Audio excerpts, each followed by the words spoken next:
Ya, terima kasih. Kembali lagi bersama saya, Vincent Susana Baskara. Di sini saya akan sedikit memberikan penjelasan tentang kelas cloud computing dari Selasa Universitas Mercu Buana, yaitu tentang tugas 3 tentang pro dan kontra tentang cloud. Nah, di sini terdapat 3 layanan cloud yang akan disediakan diulas dalam presentasi ini. Diantaranya ada Alibaba Cloud, Azure Cloud, dan AWS Cloud. Nah, apa itu cloud? Cloud sendiri itu merupakan komputer sariawan yang merupakan sistem dari komputasi yang bekerja dengan menggunakan teknologi internet dan penyimpanan virtual. Istilah cloud atau awan merupakan dan menuju pada storage yang terdiri dari sekumpulan server yang tersimpan rapi dan dikelola oleh penyedia layanan cloud. Nah, terdapat 3 fungsi cloud, diantaranya 1. Meningkatkan kapasitas penyimpanan data, 2. Meningkatkan kinerja stakeholder, dan 3. Mendapatkan pembaharuan sistem secara berkala. Nah, jadi cloud itu bisa dibilang kita menyimpan data tetapi di dalam internet. Bagaimana kita bisa menyimpan data di dalam internet? Nah, itu kita menyewa, yaitu storage. Storage itu penyimpanan, bukan penyimpanan dalam bentuk fisik yang biasa kita pakai seperti hard disk, flash disk. Nah, kali ini kita menyimpannya di cloud, yaitu penyimpanan yang bersifat dapat diambil ketika kita terkoneksi dengan internet. Nah, yang pertama kita akan membahas sedikit tentang Alibaba Cloud. Alibaba Cloud sendiri didirikan pada tahun 2009. Saat ini Alibaba Cloud memimpin global komputasi awan dan berdasar buatan yang memberikan layanan kepada ribuan perusahaan. Perusahaan-perusahaan pengembang dan sudah digunakan lebih dari 200 negara dan wilayah. Alibaba Cloud sendiri berkomitmen untuk menyukseskan pelanggannya. Alibaba Cloud menyediakan komputasi awan yang berkemampuan dalam pemrosesan data yang handal dan aman sebagai bagian dari solusi online. Nah, pada Januari 2017 kemarin, Alibaba Cloud menjadi mitra layanan cloud resmi di dalam Olimpiade. Nah, layanan yang ada di Alibaba Cloud. Alibaba Cloud memiliki layanan antara lain OSS atau Object Storage Service, merupakan layanan penyimpanan objek yang terenkripsi, aman, hemat biaya, dan mudah digunakan, memungkinkan kita untuk menyimpan dan menyadangkan, mengarsipkan sejumlah besar data di dalam cloud dengan ketahanan terjamin. Nah, kita diberikan jaminan oleh Alibaba Cloud yaitu 99,9%. API RESTful memungkinkan penyimpanan dan akses ke OSS di mana saja di internet. Anda dapat meningkatkan skala kapasitas dan kapabilitas pemrosesan secara elastis serta memilih dan berbagai tipe penyimpanan untuk mengoptimalkan biaya penyimpanan. Dan masih banyak layanan lainnya yang menyajikan kebutuhan berbeda. Jadi kita dapat menyimpan data secara fleksibel di dalam cloud itu apabila kita terhubung dengan internet. Nah, kemudian apa saja teknologi yang diusung dalam Alibaba Cloud dalam menyikapi peningkatan aktivitas digital yang dilakukan dalam pasar dunia saat ini. Alibaba Cloud memperkenalkan teknologi yang hemat biaya seperti Polar DB, Analysis DB, dan Alibaba Cloud Container untuk Kubernetes. Layanan Alibaba Cloud Container merupakan sebuah fitur yang diluncurkan Alibaba di pasar Asia Pasifik pada tahun lalu. Fitur ini membantu pengguna untuk fokus pada pada aplikasi mereka daripada mengelola infrastruktur kontainer. Nah, ini merupakan salah satu teknologi terbaru dari Alibaba. Tentunya masih banyak teknologi-teknologi lainnya yang diusung oleh Alibaba Cloud itu sendiri. Nah, selanjutnya kemampuan cloud dari Alibaba. Kemampuan cloud Alibaba atau kemampuan Alibaba Cloud sendiri yaitu kehadiran data center ketiga Alibaba Cloud nantinya akan menawarkan beberapa kemampuan mulai dari database, computing, network, dan data analisis. Sementara itu Alibaba Cloud anti DDoS yang berjalan di scoping center akan secara otomatis mengintimidasi serangan DDoS atau denial of service. Nah, kesesuaian cloud Alibaba sendiri dengan hasil aplikasi layanan mikro banyak membutuhkan platform berbasis Docker untuk aplikasi kontainer yang ditingkatkan perusahaan Kubernetes sebagai sistem manajemen cluster yang dapat dengan mudah dikelola sepanjang siklus hidup aplikasi tersebut. Banyak perusahaan yang akhirnya mengimplementasikan sistem pada kontainer. Nah, jadi mulai adanya kesesuaian antara kebutuhan pasar dan juga kesediaan dalam cloud Alibaba tersebut sehingga membuat pengguna layanan cloud Alibaba ini lebih sering menyimpan data-datanya di dalam cloud tersebut. Nah, karena apa? Karena cloud Alibaba sendiri sudah bersertifikat dan layak untuk digunakan. Nah, user interface, service management, dan harga dari cloud Alibaba sendiri. Alibaba Cloud saat ini memang mengusung berbagai macam pelayanan yang tentunya juga user friendly dan mudah untuk digunakan setiap orang. Nah, dari service manajemennya sendiri, Cloud Alibaba juga memberikan SLA yang sangat tinggi. SLA itu seperti ganti rugi apabila terjadi sesuatu di dalam cloud tersebut. Nah, jadi setiap instansi tunggal ataupun multiple dalam berbagai zona ketersediaan di antara cloud di seluruh dunia tidak perlu ragu lagi apabila memilih Alibaba Cloud sebagai penyimpanan cloud pada saat ini. Nah, dari segi harga sendiri, Cloud Alibaba memberikan tawaran-tawaran dan juga paket-paket menarik untuk menggunakan Cloud Alibaba. Selain harga bersaing, bisa dibilang Cloud Alibaba lebih terjangkau daripada harga cloud yang lain. Nah, untuk paketnya sendiri bisa dibilang dari mungkin besar storage, terus kecepatan akses ke dalam server cloud itu sendiri, dan masih banyak lainnya yang dapat membedakan dari harga-harga cloud dari cloud-cloud lainnya. Nah, kemudian apa sih kelebihan dari Alibaba Cloud itu? Nah, kelebihannya ketika kita menjadi orang Indonesia ya teman-teman. Alibaba Cloud sendiri memiliki data center atau DC di Indonesia yaitu di Jakarta. Nah, jika kita mengakses cloud lebih domain dari Indonesia memiliki data center di Jakarta dapat dijadikan pertimbangan penting walaupun begitu juga sudah akan menambah beberapa data center salah satunya di Indonesia. Oke, nanti kita tunggu saja teman-teman. Untuk instan yang mengalami kesalahan dapat kita rebuilding atau reinstall. Nah,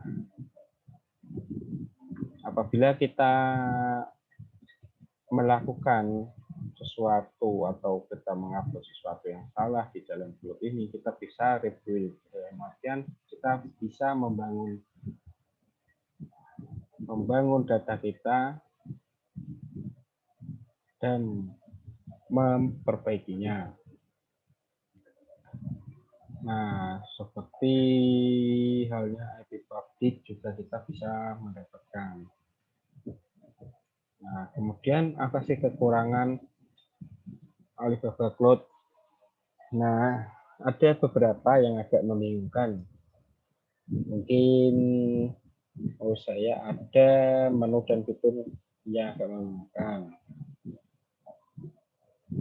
Karena pertama kali penggunaan. Nah, kemudian marketplace image belum selengkap AWS atau GCP. Nah, apabila kita bandingkan dengan cloud AWS atau GCP, memang agak ada kekurangan sedikit. Nah, ada hal yang menarik juga yang menjadi kekurangan dari Alibaba Cloud itu dari harganya. Yang saya ketahui dulu Alibaba Cloud pernah memberikan penawaran trial sebesar $300 selama 1 bulan. Nah, kemudian menjadi free trial selama 12 bulan dan dengan kecepatan seperti mesin seperti itu, harganya kadang cepat berubah. Kemudian Azure Cloud. Azure Cloud merupakan rangkaian layanan computing yang terus berkembang untuk membantu organisasi menghadapi tantangan bisnis dalam Microsoft Azure. Kita dibebaskan untuk membangun, mengelola, dan merangkap Linux pada jaringan global yang masih menggunakan tools favorit dan framework.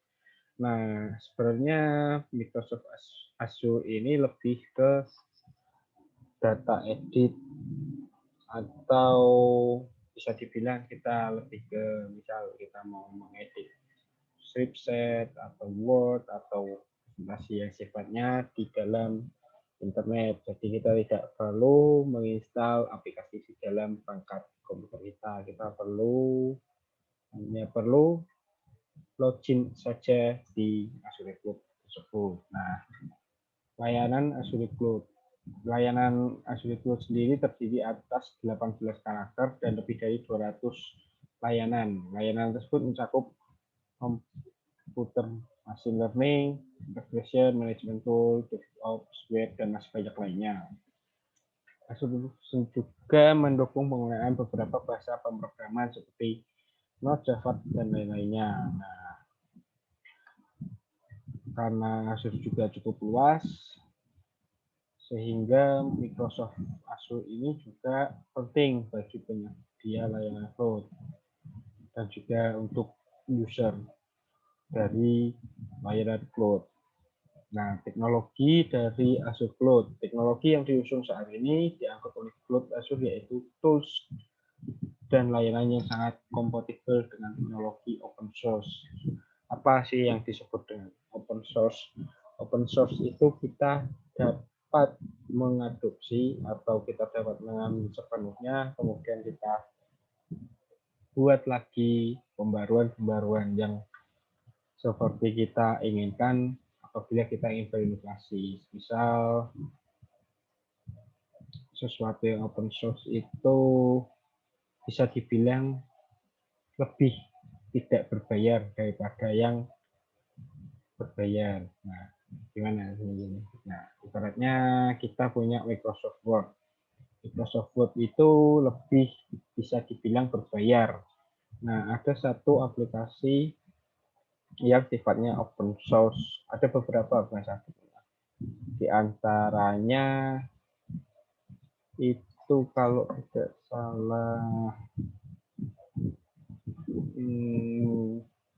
Word script set Word apa-apa gitu. Jadi itu sifatnya open source, jadi tidak berbayar. Jadi kita tidak perlu melakukan tracking ataupun kita membeli serial number seperti itu. Nah, kemampuan Azure Cloud sendiri, Azure Cloud mempunyai kemampuan yang tidak dimiliki cloud service manapun, yaitu Microsoft Azure yang berbasis cloud dapat mencadangkan data perusahaan dengan hampir semua bahasa di dunia pada OS atau operating system manapun dari lokasi manapun, sehingga perusahaan dapat menentukan frekuensi dan jadwal untuk melakukan backup data. Nah, jadi kemampuan Azure Cloud ini adalah membackup data dengan semua bahasa yang ada di dunia dan atau pada operating system manapun. Nah, selanjutnya kesesuaian Azure Cloud. Microsoft Azure memberikan penawaran kesesuaian kini tersedia untuk membantu pengguna Azure di seluruh dunia menyelesaikan kesalahan konfigurasi cloud tentang kepatuhan terhadap peraturan dan risiko keamanan jaringan di dalam cloud. Dalam hal ini juga telah banyak yang berkonfirmasi bahwa mereka telah lulus sertifikasi tolak ukur keamanan yayasan Azure SIS Microsoft, membuktikan bahwa aturan bawaan kecocokan produk telah mencakup lebih dari 100 prinsip praktik terbaik di dalam kerangka kerja SIS. Nah, user interface dan service manager serta harga dari Cloud Azure. User interface dari Cloud Azure sendiri juga mencakup banyak pengguna di dunia. Cloud Azure membantu setiap user dalam berinovasi dalam sistem operating system tersebut. Dalam manajemen service sendiri, Cloud Azure sendiri juga menyediakan sarana untuk mengelola dan mengontrol operasi dan kinerja Cloud Azure pada tingkat yang lebih terperinci. Nah, dalam segi harga terdapat beberapa skenario untuk penawaran di mana Cloud Azure menempati harga termurah dari cloud lainnya untuk saat ini. Nah, kelebihan Azure Cloud. Pengguna dapat langsung memanfaatkan layanan secara gratis atau dengan biaya sewa tanpa harus mengeluarkan investasi untuk membuat sendiri in-house development atau membeli lisensi yang relatif mahal. Nah, seperti yang telah saya sampaikan tadi. Jadi kita tidak perlu membeli lisensi atau melakukan cracking. Nah, kemudian ketersediaan dan reliabilitas aplikasi terjamin oleh penyedia layanan. Pengguna hanya perlu fokus pada data miliknya. Perangkat yang dibutuhkan oleh pengguna juga hanya komputer serta internet. Jadi tidak perlu sibuk-sibuk untuk mempersiapkan perangkat-perangkat lainnya. Nah, kekurangan Azure Cloud sendiri, pengguna tidak memiliki kendali penuh atas aplikasi yang disewa. Pengguna tidak dapat dengan seenaknya mengubah fitur-fitur yang disediakan karena SAS bersifat multi-tenant sehingga fitur-fitur yang dibuat adalah fitur yang umum. Nah, jadi memang open source, tapi untuk fitur-fiturnya itu kita tidak diberikan kendali penuh untuk dapat mengubah fitur-fiturnya. Nah, kemudian AWS Cloud atau Amazon Web Service merupakan kumpulan layanan yang berbasis cloud computing yang disediakan oleh Amazon sejak tahun 2002. Meskipun salah satu perusahaan raksasa internet yang sering kita kenal untuk membeli buku, lagu, ketika sekarang Amazon telah menambah layanan dalam infrastruktur cloud computing. Nah, layanan apa saja yang ada di AWS Cloud sendiri? Layanan yang diberikan AWS Cloud ketika saat ada yang mencari kemampuan komputasi, penyimpanan database, pengiriman konten, atau fungsionalitas layanan, AWS memiliki layanan untuk membantu setiap pengguna membuat aplikasi canggih dengan fleksibilitas, stabilitas, dan keadaan yang ditingkatkan. Kemudian teknologi AWS Cloud. Nah, AWS sendiri signifikan lebih banyak layanan yang lebih berfitur dalam layanannya dibandingkan penyedia cloud lainnya, seperti penghitungan, penyimpanan, dan database, hingga teknologi yang berkembang seperti pembelajaran mesin, kecerdasan AI, data lake, dan analitik, serta Internet of Things, yang membuat lebih cepat, lebih mudah, dan lebih hemat biaya memindahkan aplikasi yang sudah ada ke dalam cloud, dan build-nya hampir semua dapat dibayangkan. AWS sendiri juga memiliki fungsional terdalam dalam semua layanan. Misalnya AWS menawarkan ragam database paling luas yang dibangun untuk tujuan beragam jenis aplikasi sehingga dapat memilih alat yang tepat untuk pekerjaan tersebut, mendapatkan biaya kinerja terbaik. Nah, kemampuan AWS Cloud sendiri, peraturan privasi atau yang sudah diperbarui di seluruh dunia memperkenalkan ketentuan proteksi data, keamanan, dan kepatuhan. Tema privasi regulasi mencakup, tetapi tidak terbatas pada kemampuan untuk menghapus, menenkripsi, memantau pemrosesan data pribadi. Layanan AWS memiliki kemampuan fitur yang menggunakan kepatuhan pelanggan. Nah, kemudian kesesuaian AWS Cloud. Pelanggan AWS kini dapat memperoleh pengesahan G5. Nah, bisa di searching juga teman-teman apa itu G5 dalam aplikasi Cloud. Nah, dalam aplikasi Cloud mereka tanpa perlu mengaudit kanal fisik pusat data atau infrastruktur cloud. Pelanggan juga dapat mengakses aplikasi yang dijalankan sebagai software as a service, platform as a service ke kerangka dan kerja pelanggan G5. Jadi G5 ini seperti halnya sertifikasi untuk keamanan dalam cloud. Nah, kemudian user interface dan service management serta harga dari Cloud AWS. Cloud AWS memberikan user pelayanan dengan performa yang baik sehingga membuat user menjadi nyaman menggunakan AWS Cloud itu sendiri. Dalam hal service management, AWS Cloud juga memberikan pelayanan baik kepada user sehingga memberikan kepercayaan jutaan pelanggan dari setiap kalangan. Nah, untuk sisi harga sendiri, AWS Cloud sebelumnya mulai kita dapat memberikan sebelum memulai kita dapat dan diberikan akun demo apabila kita ingin mencoba cloud dari AWS tersebut. Dan untuk pembayaran cloud setiap bulannya sangat terjangkau dengan berbagai macam harga pilihan sesuai dengan kebutuhan yang berlaku. Kelebihan dari AWS Cloud. Nah, AWS Cloud memiliki banyak regional zone untuk server atau data center. Jadi AWS Cloud itu sudah besar untuk data centernya. Dan di mana saja. Paling banyak digunakan oleh startup di Indonesia. Nah, Indonesia banyak menggunakan AWS Cloud, salah satunya developer. Nah, bagi yang mau belajar, Anda bisa mendaftar secara free trial selama 12 bulan. Banyak fitur layanan AWS yang bisa Anda pakai untuk membangun produk atau startup sesuai dengan kebutuhan layanan. Kemudian kekurangan dari AWS Cloud. AWS Cloud itu tidak pandai memanage resource atau layanan AWS sehingga tagihan yang dibayarkan dalam jumlah besar tiap bulan. Nah, menentukan spesifikasi tidak sesuai dengan kebutuhan dalam membangun produk yaitu IaaS, PaaS, dan SaaS. Kurang cocok membangun startup atau produksi dengan budget yang kecil. Nah, jadi kita perlu agak bermodal di sini.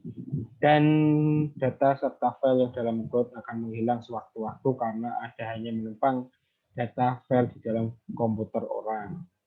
Nah, jadi kita kayak menumpang, jadi data ini sewaktu-waktu juga dapat hilang.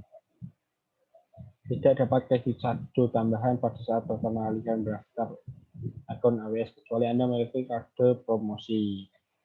Dan harus memiliki kartu kredit. Serta harus selalu terhubung ke internet. Tanpa itu, cloud tidak dapat terhubung dengan baik. Nah, mungkin sekian dari saya tentang review dari 3 cloud sebelumnya. Ada Alibaba Cloud, Azure Cloud, dan AWS Cloud. Semoga dapat membantu dalam belajar dan memberikan referensi bagi teman-teman semua. Sekian dan terima kasih.